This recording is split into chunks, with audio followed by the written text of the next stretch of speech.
چوڑائی تقریباً 50 فٹ تھی اور جس کی اونچائی تقریباً 150 فٹ تھی. بہت شاندار بند تھا اور اس میں پھر کئی سطح کے اوپر کھڑکیاں تھیں تاکہ جہاں سے چاہیں یہ جتنا پانی چاہیں اس بند سے نکال کر اپنی کھیتیوں کو دیں. سد معارف کے تقریباً اطراف میں 300 مربع میل تک اس بند کی وجہ سے آبپاشی ہوتی تھی اور بڑے بھرپور جو ہے وہ باغات اس علاقے میں پھر موجود تھے سرسبز و شاداب اس پانی کی فراوانی کی وجہ سے. مورخین نے تو یہاں تک لکھا ہے کہ اس قدر پھلوں کی فراوانی تھی کہ اگر ایک خاتون اپنے سر پر خالی ٹوکری رکھ کر اگر گزر جاتی تھی باغات سے تو اتنا پھل گرتا تھا کہ گرے ہوئے پھلوں سے اس کی ٹوکری بھر جاتی تھی. یہ اللہ تبارک و تعالیٰ کی ان پر نعمت تھی. شام کی طرف جانے کی وجہ سے بنی اسرائیل کے انبیاء کا ان کے ساتھ رابطہ تھا اور بنی اسرائیل کے انبیاء یہ محسوس کر رہے تھے کہ اس قوم پر جو اللہ تعالیٰ کی اتنی عنایتیں ہیں، زراعت کے اعتبار سے بھی، تجارت کے اعتبار سے بھی، مالی خوشحالی کے اعتبار سے بھی، لیکن یہ قوم رفتہ رفتہ اللہ تبارک و تعالیٰ کی ناشکری کرتی جا رہی ہے، عیاشی میں مبتلا ہو گئی ہے. ظفر آدمی اس کو نہ جانیے گا، وہ کیسا ہی صاحب فہم و ذکا، جسے عیش میں یاد خدا نہ رہی، جسے تیش میں خوف خدا نہ رہا. ان کی کیفیت یہ ہے، انہیں عیش میں یاد خدا سے غفلت ہو گئی ہے. تو انبیاء اکرام انہیں بہت سمجھاتے تھے. روایات میں آتا ہے کوئی 13 انبیاء اکرام ہیں جو مختلف اوقات میں ان کی اصلاح کی کوشش کرتے رہے، لیکن ان بد نصیبوں نے اصلاح قبول نہیں کی. رفتہ رفتہ ان کی عیش و عشرت، ان کی اللہ تبارک و تعالیٰ کے احکامات سے غفلت، ان کی ناشکری، ان کی نافرمانیاں وہ بڑھتی چلی گئیں. تو پھر بالآخر اللہ تبارک و تعالیٰ کا ان پر عذاب آیا. اللہ تبارک و تعالیٰ نے ارشاد فرمایا ہے سورہ ابراہیم کی آیت نمبر 7 میں کہ لَإِن شَكَرْتُمْ لَأَزِيدَنَّكُمْ، اگر تم شکر کرو گے تو میں اور دوں گا. وَلَئِن كَفَرْتُمْ إِنَّ عَذَابِي لَشَدِيدٌ، اور اگر تم کفران نعمت کرو گے، ناشکری کرو گے تو جان لو کہ جو میرا عذاب ہے وہ بڑا شدید ہے، وہ بڑا سخت ہے.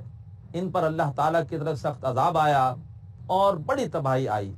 اور اس کے بعد وہ سرزمین کہ جہاں پر سرسبز و شاداب درخت تھے، جہاں پر پھلوں کی کثرت تھی، سیلاب آنے کی وجہ سے وہ سارے باغات تو تباہ ہو گئے. اور اس کے بعد پھر اس زمین سے کچھ جھاڑ اور جھنکار نکلا، کچھ جھاؤ کے درخت نکلے، کچھ کڑوی بیریوں کے درخت نکلے، اور وہ علاقہ جو پہلے بڑا بارونق تھا اب ایک عجیب قسم کے ویرانے کا منظر پیش کر رہا تھا. یہ ہے ناشکری کا انجام. جہاں تک ان کی تجارت کا تعلق ہے، اس حوالے سے بھی ناشکری کی. انہوں نے کہا کہ ہم جو سفر کرتے ہیں تجارت کا، ہمیں سفر میں قطعاً مزہ نہیں آتا، کوئی ایڈونچر ہے ہی نہیں. ہم تھوڑا سا سفر کرتے ہیں تو اس کے بعد کوئی بستی آ جاتی ہے جہاں سے ہمیں اپنے آرام کے لیے یا ضرورت کے لیے ہر شے مل جاتی ہے. تو نو رسک نو گیم جیسے آج کہا جاتا ہے، کوئی رسک ہے ہی نہیں. انہوں نے خود ہی کہنے لگے کہ اے اللہ، ہمارے جو یہ اسفار ہیں ان کی منزلوں میں دوری پیدا کر دے تاکہ کوئی ایڈونچر تو ہو. آج کی اصطلاح میں کوئی مزہ تو آئے سفر کا. مقابلے کے بعد ہے جیت کا مزہ کہا جاتا ہے، تو کوئی مقابلہ تو ہو، کوئی مزہ تو آئے، کوئی تکلیف تو آئے. یہ تھی ان کی ناشکری. تو اللہ تبارک و تعالیٰ نے پھر اس حوالے سے بھی انہیں تجارت کے فائدوں سے بھی محروم کر دیا. اور رومی جو بڑے عرصے سے یہ چاہ رہے تھے کہ یہ جو تجارت ہے یمن سے لے کے شام تک، اور بلکہ یوں کہیے کہ ہندوستان اور چین کے مال کی اور یورپ کے مال کی جو ایکسچینج ہے، یہ ساری کی ساری شاہراہ ہماری دسترس میں آ جائے. لیکن وہ جانتے تھے کہ بڑا لمبا راستہ ہے، راستے میں عرب ہیں اور عربوں سے ہمیں خطرات رہیں گے. وہ کبھی بھی ہمیں سکون کے ساتھ پرامن انداز سے یہ کام نہیں کرنے دیں گے. لہذا انہوں نے یہ کیا کہ انہوں نے پہلے شام پر قبضہ کیا، پھر مصر پہ قبضہ کیا، اور قبضہ کرنے کے بعد انہوں نے پھر بحری راستوں کو اختیار کیا. بحری راستوں کے ذریعے سے وہ سامان تجارت یمن کی طرف بھی لانے لگے اور بحری راستوں کے ذریعے سے شام تک بھی مال پہنچانے لگے. اس کی وجہ سے ان کی تجارت بھی بیٹھ گئی اور تجارت کے حوالے سے بھی یہ کمزور ہوئے۔ یہ ہے اللہ تعالیٰ کی طرف سے ناشکری کی سزا کہ جب کسی قوم پر اللہ تعالیٰ کی عنایات ہوں لیکن وہ قوم اللہ تعالیٰ کی نعمتوں کی ناقدری کرے تو پھر اللہ تبارک و تعالیٰ ایسی ہی سزا دیتا ہے۔ قوم سبا کا یہ ہوا برا انجام، کس وجہ سے کہ اللہ نے ان پر عنایات کی تھیں، لیکن وہی کیفیت پیدا ہوئی کہ ان اللہ لذو فضل علی الناس ولکن اکثر الناس لا یشکرون۔ اللہ تبارک و تعالیٰ تو لوگوں پر بہت فضل کرتا ہے لیکن لوگوں کی اکثریت اللہ تبارک و تعالیٰ کا شکر نہیں کرتی۔ قوم سبا کی اس ناشکری کی سزا کا ذکر قرآن مجید میں کس طرح بیان ہوا ابھی سمجھتے ہیں، لیکن بریک کے بعد ہمارے ساتھ رہیے گا۔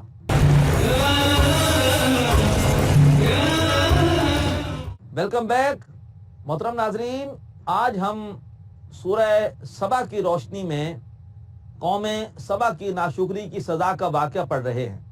یہ بات بیان کی گئی کہ ان پر اللہ تعالیٰ کی طرف سے ناشکری کا عذاب آیا، ایک بہت بڑا بند ٹوٹا، سیلاب آیا جس سے ان کی آبادیاں تباہ ہوئیں، زراعت تباہ ہوئی، اور تجارت کے حوالے سے بھی ان کی ناشکری کی وجہ سے اللہ نے وہ تجارت ان کے ہاتھوں سے نکال کر رومیوں کے ہاتھ میں دے دی، اور اس کی وجہ سے یہ تجارت کے حوالے سے بھی انتہائی مشکلات کا شکار ہوئے۔ سورہ سبا میں اللہ تبارک و تعالی نے ارشاد فرمایا لَقَدْ كَانَ لِسَبَإٍ فِي مَسْكَنِهِمْ آیَةٌ، یقیناً قوم سبا کے لیے ان کی آبادیوں میں ایک نشانی تھی، جنتان عن یمین و شمال، دو باغات کے سلسلے تھے دائیں طرف اور بائیں طرف، یعنی ایک بڑی سیدھی شاہراہ تھی جسے اللہ نے امام مبین بھی کہا ہے سورہ ہجر میں، جو کہ چلتی تھی شاہراہ، وہ چلتی تھی یمن سے اور شام تک۔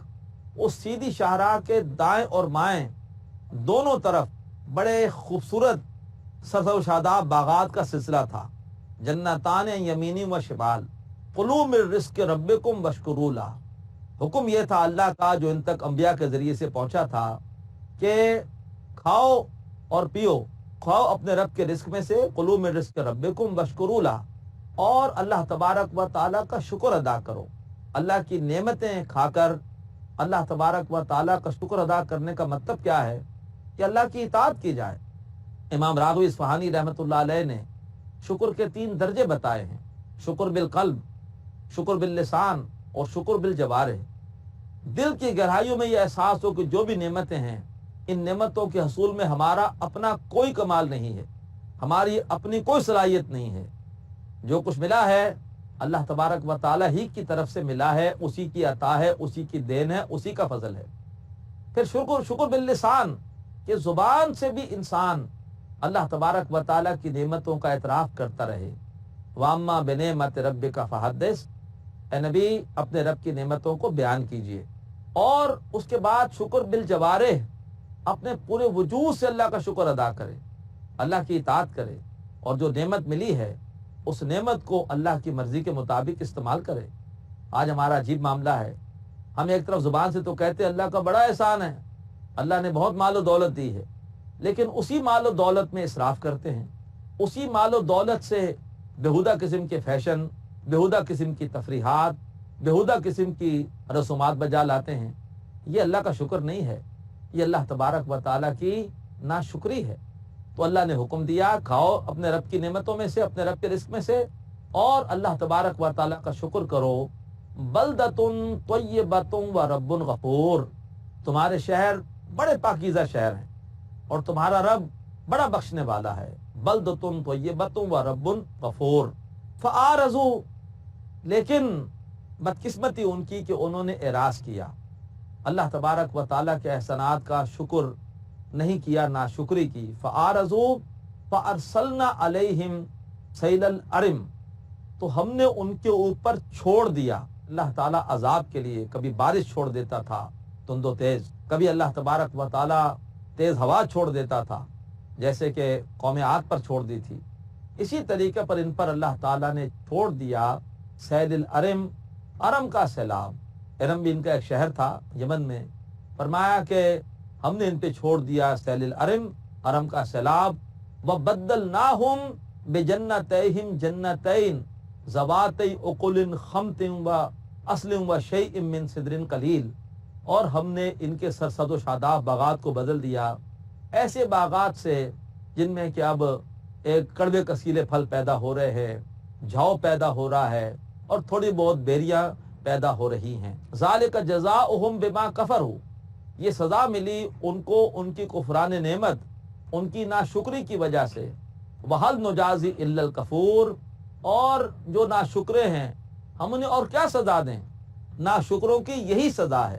یہ تو معاملہ ہوا ادرور قرآن مجید ان کی زراعت کی بربادی کا، اور اس کے بعد جہاں تک تجارت کا معاملہ ہے، فرمایا وَجَعَلْنَا بَيْنَهُمْ وَبَيْنَ الْقُرَى الَّتِي بَارَكْنَا فِيهَا قُرًى ظَاهِرَةً، اور ہم نے ان کے درمیان اور اس بستی کے درمیان جس پر کہ اللہ تبارک و تعالی نے اپنا انعام کیا ہے، رحمت کی ہے، کرم کیا ہے، یعنی فلسطین کی بستی، وَجَعَلْنَا بَيْنَهُمْ وَبَيْنَ الْقُرَى الَّتِي بَارَكْنَا فِيهَا، ہم نے ان کی اور فلسطین کی بستی کے درمیان ہم نے تھوڑے تھوڑے فاصلے پر بستیاں بنا دی تاکہ ان کو تجارت کے سفر میں سہولت رہے، اور وَقَدَّرْنَا فِيهَا السَّيْرَ، ہم نے بڑی مناسب اور عمدہ منزلیں طے کر دی تھیں کہ بس تھوڑے سے سفر کے بعد اگلی منزل آ جاتی تھی، لہذا سفر کے حوالے سے کوئی خطرات، کوئی پریشانیاں، کوئی رزق وہ نہیں رہتا تھا۔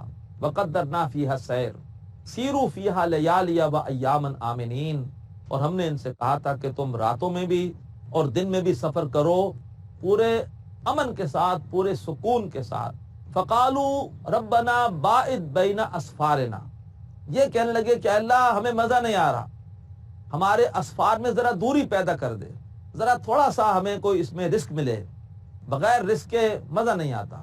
لہذا باعد بین اسفارنا وظلموا انفسہم، اور انہوں نے اپنی جانوں پر ظلم کیا، فجعلناہم احادیث، تو پھر ہم نے انہیں قصے کہانیاں بنا دیا، ومزقناہم کل ممزق، اور ہم نے ان کو بالکل ہی تربتر کر دیا، بکھیر کے رکھ دیا۔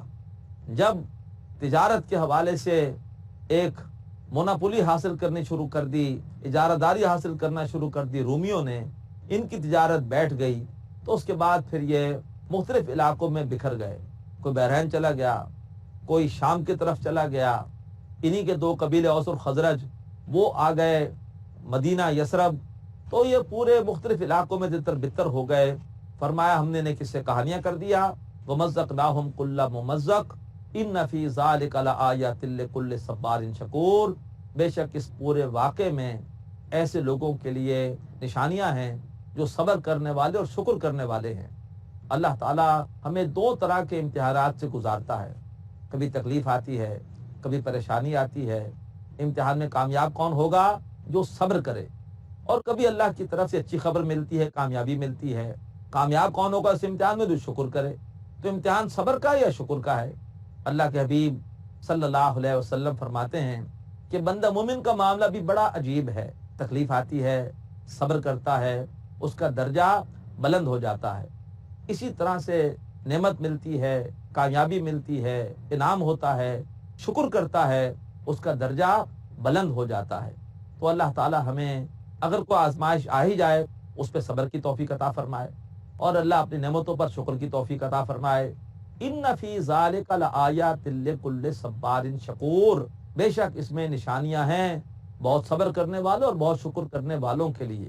مزید اس کے بعد فرمایا کہ وَلَقَدْ صَدَّقَ عَلَيْهِمْ إِبْلِيسُ ظَنَّهُ فَاتَّبَعُوهُ، اصل میں ان کے بارے میں ابلیس نے اپنے گمان کو سچ کر دکھایا اور انہوں نے ابلیس کی پیروی کی۔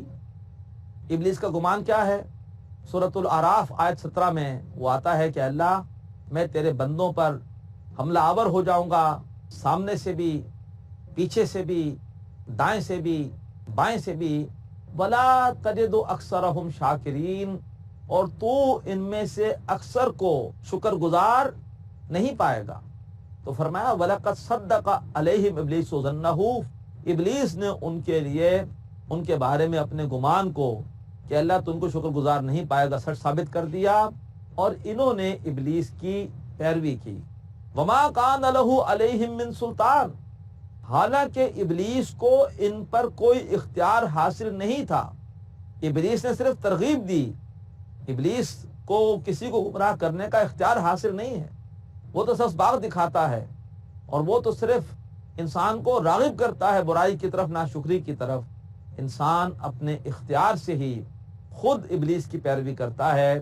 فرمایا وما کان لہ علیہم من سلطان الا لنعلم من یؤمن بالآخرۃ ممن هو منہا فی شک، مگر ہم صرف یہ جانچنا چاہتے تھے کہ کون آخرت پر ایمان رکھتا ہے، کون اللہ تعالیٰ کے سامنے حاضری کا یقین رکھتا ہے اور اس کے حوالے سے اپنے پورے رویے کی اصلاح کرتا ہے اور شکر گزاری کی روش اختیار کرتا ہے، اور کون ہے جو آخرت کی جواب دہی کے حوالے سے شک میں ہے، اسے یقین نہیں کہ اللہ کے سامنے حاضر بھی ہونا ہے اور جواب بھی دینا ہے۔ فرمایا وما کان لہ علیہم من سلطان الا لنعلم من یؤمن بالآخرۃ ممن هو منہا فی شک وربک علی کل شیء حفیظ، اور اے نبی آپ کا رب ہر چیز کے اوپر نگران ہے، اور اے نبی آپ کا رب ہر چیز پر نگران ہے، اسے ہر چیز کا پتہ ہے۔ محترم ناظرین، آج اس واقعے میں ہم نے سمجھا کہ اللہ نے کتنا بڑا کرم کیا تھا قوم سبا پر، لیکن ناشکری کی وجہ سے وہ کس قدر ذلت کا، رسوائی کا شکار ہوئے۔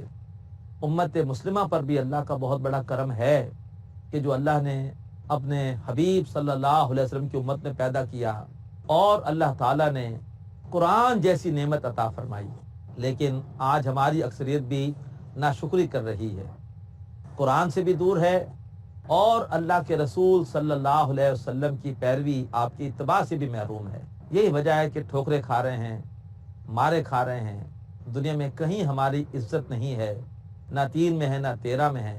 وجہ کیا ہے؟ یہ ساری سزا ناشکری کی ہے۔ ہمیں اللہ تبارک و تعالیٰ کے شکر کی روش اختیار کرنا ہوگی، تبھی یہ ذلت ختم ہوگی، تبھی یہ رسوائی ختم ہوگی۔ اور شکر کیا ہے؟ شکر یہ ہے کہ اللہ تبارک و تعالیٰ کی کتاب پر غور و فکر کریں، اس کو باقاعدہ پڑھیں، اس کو سمجھیں، اس کی پیروی کریں، اور اس کی پیروی کے لیے جناب نبی اکرم صلی اللہ علیہ وسلم کی احادیث اور آپ کی سنت سے رہنمائی حاصل کریں۔ قرآن اور سنت یہی ہمیں تباہی سے بچا سکتے ہیں۔ اللہ کے رسول حجۃ الوداع کے موقع پر کہہ گئے تھے کہ میں جا رہا ہوں، لیکن میں تمہارے درمیان 2 چیزیں چھوڑ کے جا رہا ہوں، ان سے چمٹے رہے، نہ گمراہ ہوگے نہ برباد ہوگے۔ اور وہ 2 چیزیں کیا ہیں؟ قرآن اور سنت۔ اللہ تبارک و تعالی ہمیں قرآن اور سنت سے چمٹنے کی توفیق عطا فرمائے۔ انشاءاللہ ہماری گمراہی کا بھی علاج ہوگا، اور جو آج رسوائی ہے اور بربادی ہے اس کا بھی خاتمہ ہوگا۔ اللہ نے اس کی توفیق عطا فرمائے۔ وآخر دعوانا ان الحمد للہ رب العالمین۔